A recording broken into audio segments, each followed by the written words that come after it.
Assalamualaikum warahmatullahi wabarakatuh. Selamat pagi untuk kalian semua. Bagaimana kabarnya? Alhamdulillah. Terus semangat.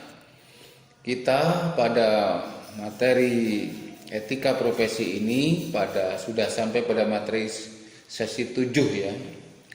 Bentar lagi kita akan memasuki UTS.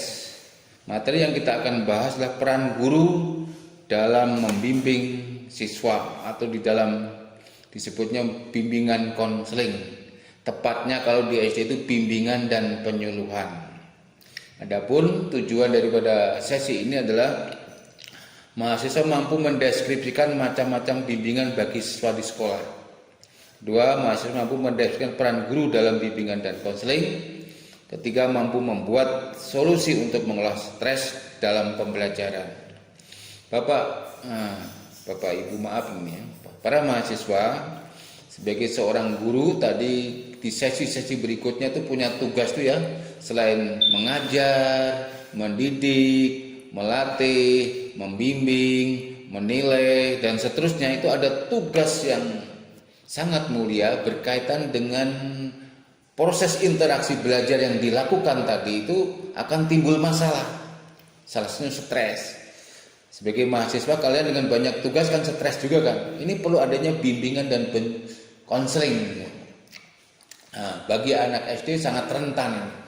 Oleh sebab itu peran guru di dalam bimbingan konseling ini penting.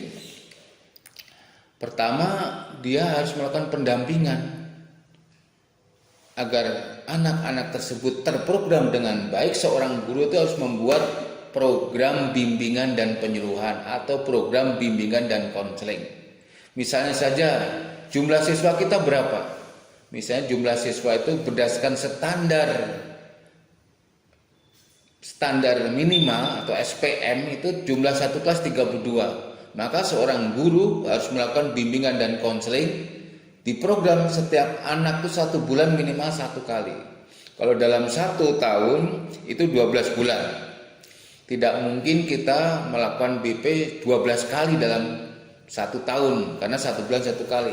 Kita tentukan masuk di sekolah dasar itu bulan Juli, biasanya 17 Juli, berakhir sekitar tanggal 30 Juni.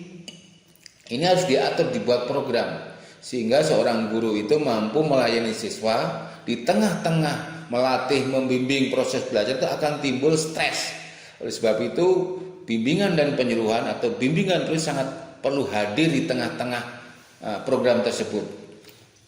Pertama, dia harus membuat program jumlah siswa, dibuat formnya atau formatnya, sehingga siswa A sampai Z tadi itu dibimbing pada bulan berapa.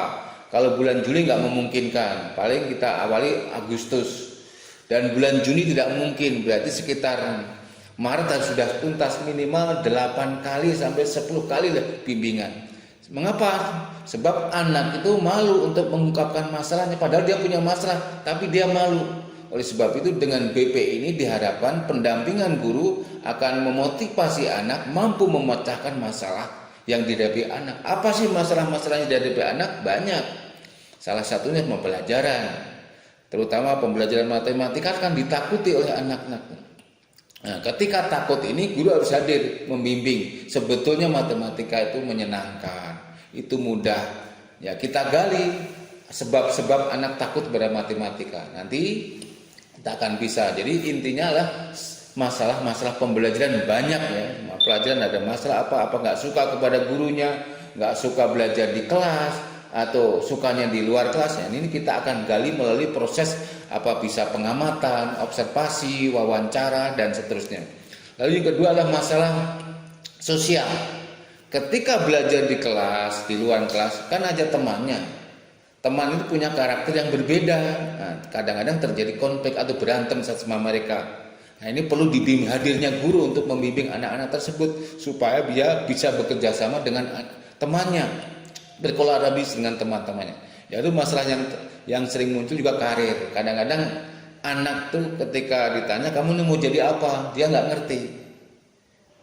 Ibu bapaknya ketika naik angkot mobil curhat-curhatan tentang anaknya. Oh, anak saya mau masuk ke SMP, ke SMA, tapi anak saya diem saja ditanya, nggak jelas cita-citanya.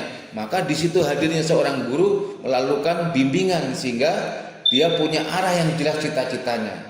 Kehadiran bimbingan dan itu sangat penting. Walaupun guru SD tidak dilatih khusus bagaimana menjadi seorang guru atau dosen bimbingan konseling, tapi itu tugas include. Nanti insya Allah akan dilatih melalui pelatihan-pelatihan khusus di dalam menangani permasalahan yang dihadapi siswa di dalam pembelajaran. Itu saja sementara. Ada pertanyaan? Oh ya, artinya gini, siswa itu ada masalah. Masalah ini pasti tidak diungkapkan. Ada anak yang memang berani, Bu, saya ini teman saya mukul misalnya. Ini masalah sosial berarti ya. Bu, ini saya nggak ngerti matematika, masalah apa nih? Belajar. Bu, ini Anang katanya ingin jadi tentara, ingin jadi polisi, ingin jadi guru. Ini berarti karir. Nah, guru harus bisa membedakan tersebut melalui penggalian masalah sehingga bisa menyemangati belajar anak. Jadi bimbingan konseling ini penting sekali dalam rangka membantu anak untuk menemukan jati dirinya, menemukan potensi dirinya di dalam tengah-tengah proses pembelajaran. Itu saja yang Bapak sampaikan. Mudah-mudahan semakin paham dan mengerti tentang tugas guru, tidak hanya sekedar mengajar, mendidik, melatih, juga melakukan bimbingan dan penyuluhan.